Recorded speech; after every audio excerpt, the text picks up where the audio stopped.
saludo con muchísimo gusto. Yo soy Ethel Soriano. Gracias por acompañarme en Bien y Saludable. Hoy vamos a hablar de estudios endoscópicos. Vamos a entender qué es una endoscopía y una colonoscopía. Y quiero darle la bienvenida al doctor Gualberto Mateos. Él es cirujano gastroenterólogo, parte fundamental del equipo de gástrica y del Hospital Ángeles del Pedregal. Querido Gual, ¿cómo estás? Hola, Etel. Muy buenas tardes. Un gusto estar siempre contigo y con tu auditorio.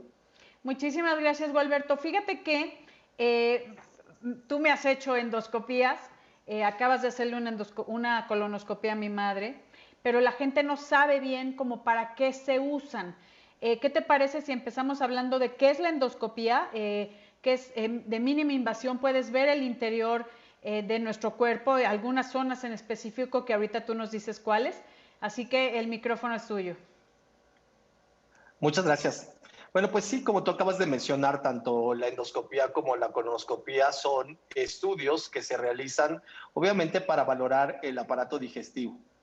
Obviamente, no a cualquier paciente de inicio se le recomienda hacer una endoscopía o una colonoscopía, sino lo más importante es acudir a consulta, obviamente con un especialista, y este especialista, en base a los datos, signos o síntomas, obviamente establecerá un diagnóstico y la necesidad de practicarle un estudio al paciente.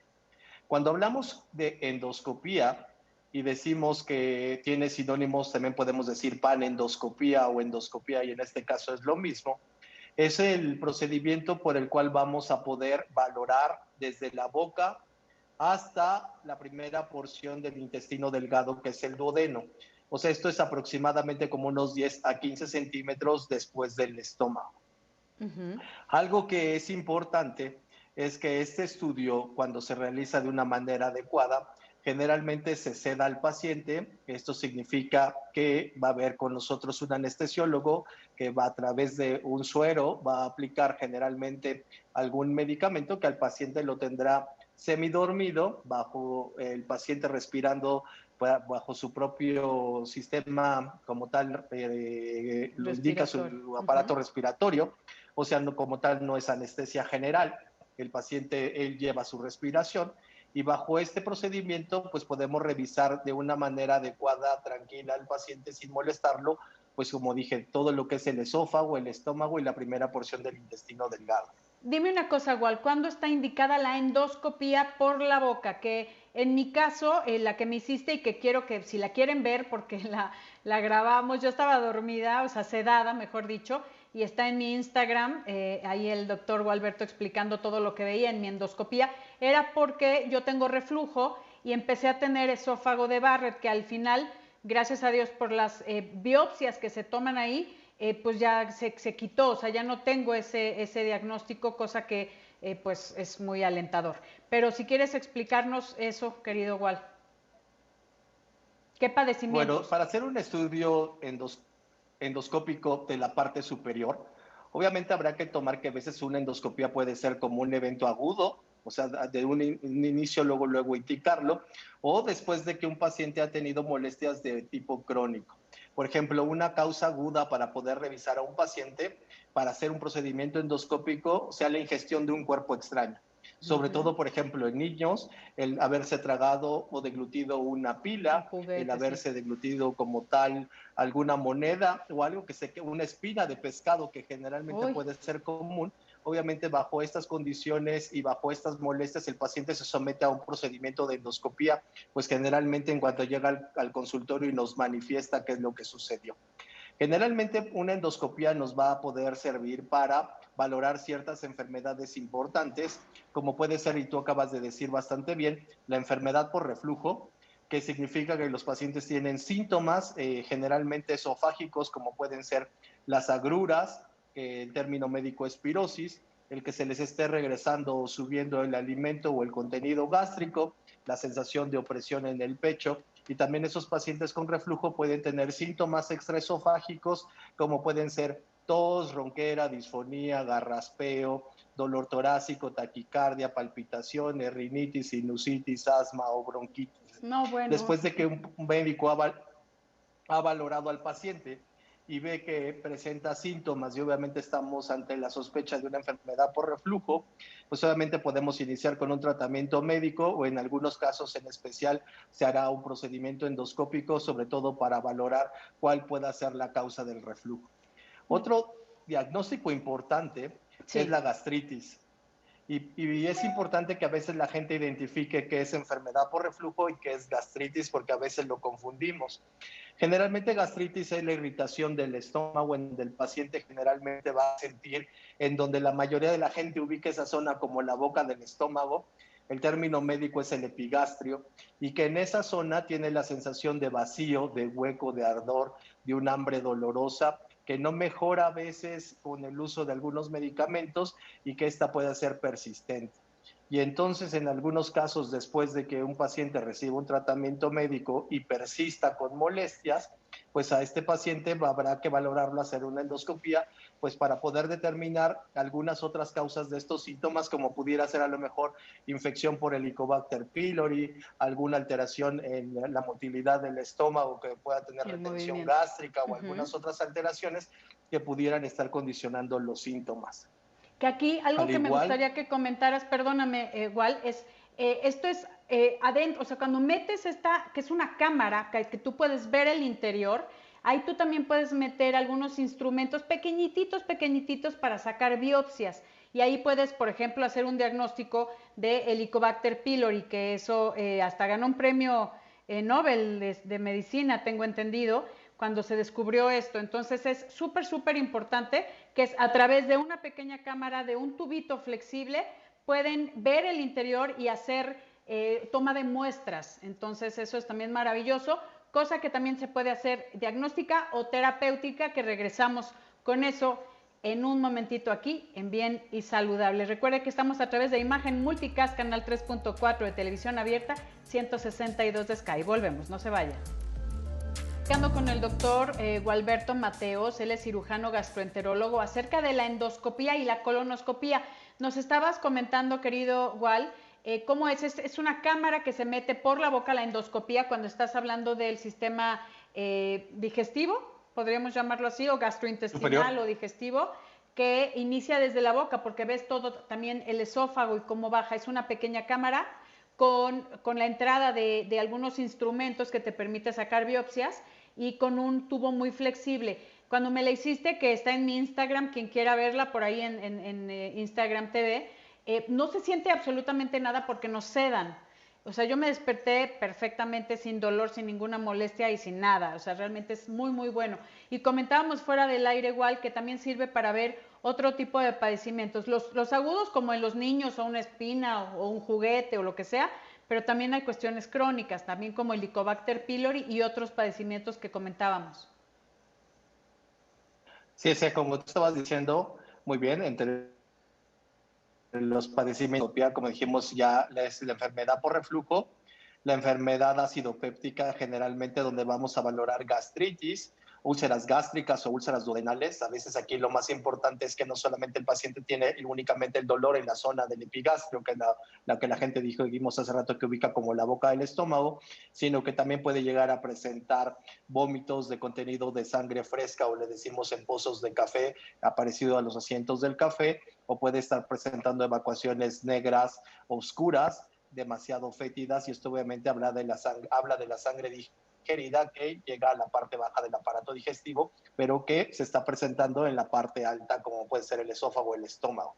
En algunos casos valoramos dispepsia, que es la sensación de plenitud, las náuseas, el vómito recurrente, y sobre todo en aquellos pacientes que llevan ya un tiempo importante con molestias, pérdida de peso y algunas otras alteraciones, pues también nos va a poder descartar el que el paciente tenga sobre todo una neoplasia del estómago, un cáncer de estómago, que también cada vez vemos más frecuente a una corta edad.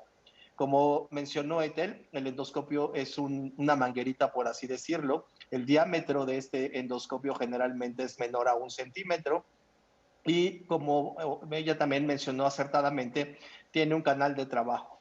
A través de ese canal de trabajo nosotros podemos pasar múltiples instrumentos, desde que van unas pincitas que nos ayudan a obtener alguna muestra.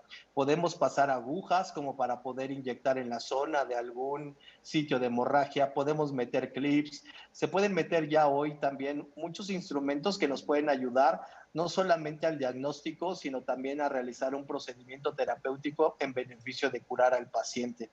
Entonces, la gama o la amplia gama de que hoy se cuenta con accesorios para endoscopía, pues obviamente ha permitido poder llevar a hacer a través de estos procedimientos hoy, a través de la boca, cosas que antes nada más se podían corregir, por ejemplo, a través de una cirugía, Ah, como en bien. el caso de una úlcera duodenal, en la que antes había que operar de todas a los pacientes, y hoy en muchos casos podremos controlar o resolver muchas patologías a través del endoscopio, a través de los accesorios que cada día a día se van innovando. Dime una cosa, igual, para la gente que nos está escuchando, ¿alguna síntomas de alerta que dicen ve a ver a un especialista como tú? Generalmente, y como hemos dicho en otros programas, no hay que automedicarse. Obviamente Uh, aquellos pacientes que tienen generalmente náusea, vómito crónico, pérdida de peso, dolor continuo en lo que ellos ubican como la boca del estómago que no mejora o que es persistente, pacientes en donde están presentando vómito, ya sea como dijimos en pozos de café, o que están también presentando melena, que es esta evacuación con sangre oscura, dolor persistente en la boca del estómago que los lleva a imposibilitar una adecuada alimentación, pues obviamente son síntomas que si se están presentando ya de manera cotidiana, continua, habrá que valorarlo. Algo que también hoy es importante, al igual que vamos a hablar ahorita también de patología del colon, es que así como ya se tiene establecido que tanto hombres como mujeres a partir de una edad se hacen su check-up, y este incluye la mastografía, incluye también el Papa Nicolau, puede incluir también, en el caso del hombre, la detección de antígeno prostático, su visita al urólogo. Hoy se considera que los pacientes masculinos y femeninos, si tienen una edad de mayor de 50 años sin antecedentes familiares de cáncer, a partir de esta edad de los 50 años tendrán que hacerse una endoscopia y una colonoscopia por lo menos entre cada 3 y cada 5 años, precisamente para hacer diagnóstica y en muchos casos evitar que estos pacientes se presenten a la consulta ya con manifestaciones de un cáncer avanzado. Si nuestros pacientes hacen este check-up cada este determinado tiempo que acabo de mencionar, pues encontraremos cosas sencillas que van a ser fáciles de resolver, pero será muy difícil que estos pacientes puedan llevarse la sorpresa de repente de tener una lesión mucho más grave o más avanzada. Entonces, a partir de los 50 años, hombres y mujeres deberíamos de hacernos un chequeo, una endoscopía y una colonoscopía, y más si tenemos antecedentes de cáncer en la familia.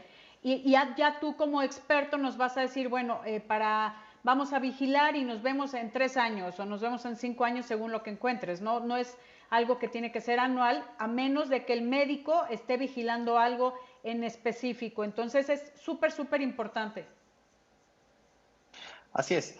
La parte más importante, como tú lo acabas de decir, es que obviamente en la mayoría de los pacientes la próxima cita a su control endoscópico, tanto superior como inferior, generalmente va a ser de 3 a 5 años en promedio.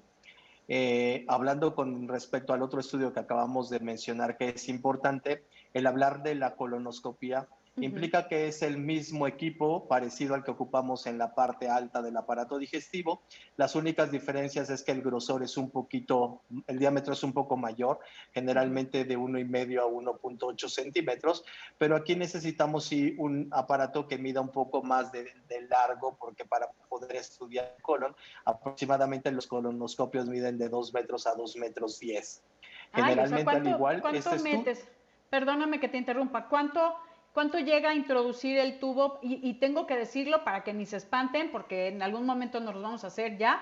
Es a través del ano, o sea, a través del recto, para poder ver todo el colon, que es el intestino grueso. ¿Y llegas hasta dónde, querido Wal? bueno, llegamos a revisar todo lo que es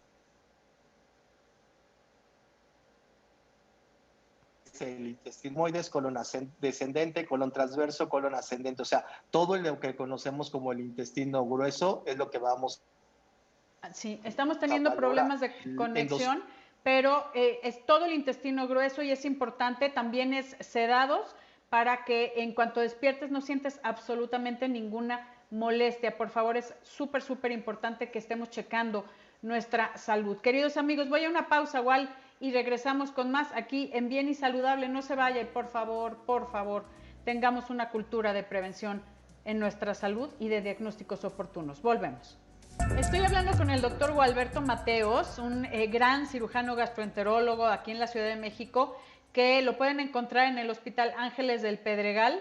De verdad es extraordinario porque es que hablar de estos temas pues no son muy agradables, ¿no? De estarnos checando el colon, de que tenemos que hacernos nuestros estudios preventivos y diagnósticos en muchas ocasiones y además terapéuticos. ¿Qué podemos encontrar en una colonoscopía, Wal? ¿Qué se busca? Generalmente, el tipo de estos pacientes que llegan a nosotros con la consulta, habitualmente también pueden estar refiriendo o estar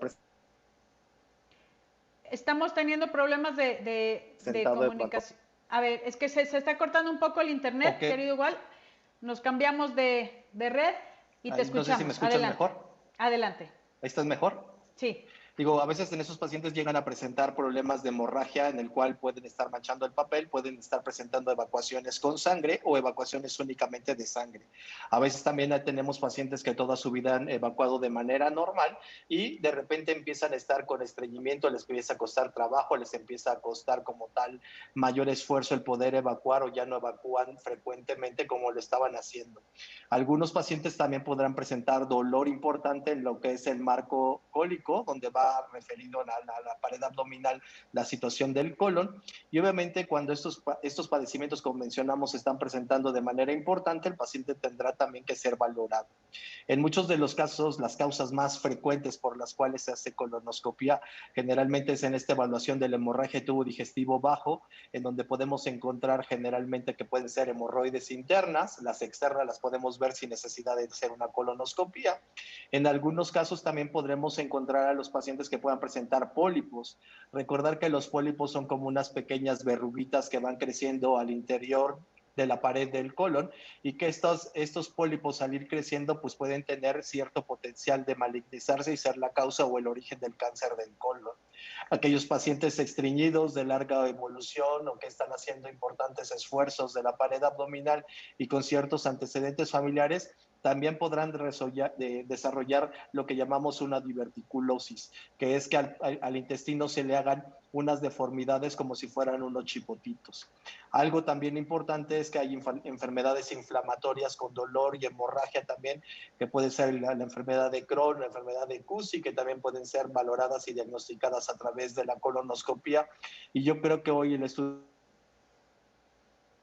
tenemos problemas más 50 años sí. Es el poder realizar una colonoscopia para poder hacer el screening de cáncer de colon y evitar como tal que los pacientes puedan llegar a presentar una lesión neoplásica a nivel del tubo digestivo bajo.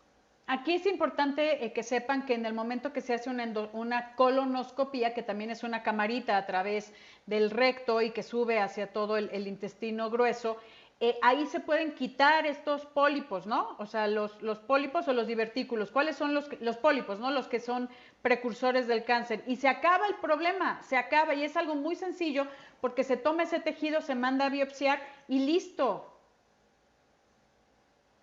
Así es, como dices, desde antes podemos identificar lo que son unos adenomas que todavía es como la lesión previa al pólipo, que pueden llegar a medir milímetros y poderlo resecar de manera completa y dejar esa porción del intestino limpia.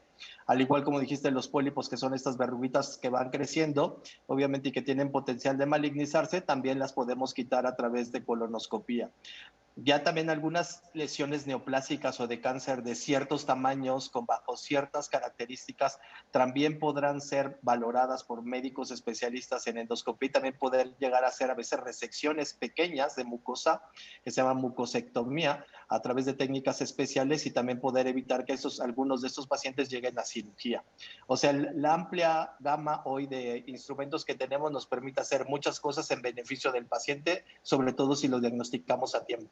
Que eso es la diferencia, y se los tengo que decir, entre la vida y la muerte. Así, hay cosas que si se detectan a tiempo cambia completamente el rumbo de la enfermedad. Entonces, para que quede bien claro, por favor, si no se ha hecho, tienes 50 años y nunca te has hecho una endoscopia o una colonoscopia, es el momento. Así que acércate a tu médico, a tu cirujano, gastroenterólogo, a tu endoscopista y por favor, estate tranquilo con tu salud, que estás tomando los pasos adecuados. Querido Gualberto, muchísimas gracias. Te encuentras en el Hospital Ángeles del Pedregal, consultorio 182. 182, y el donde van a 55. Ajá. 55 51 35 45 77. Maravilloso médico, yo voy con él, mi familia va con él y por eso quise compartirlo con todos ustedes para que estemos previniendo y cuidando nuestra salud. Querido Gualberto Mateos, un abrazo y gracias por acompañarnos y gracias a usted que nos ayuda a poner a México en la misma sintonía y gracias a mi equipo de producción. Yo soy Ethel Soriano y por favor, para estar bien y saludable, cuídese.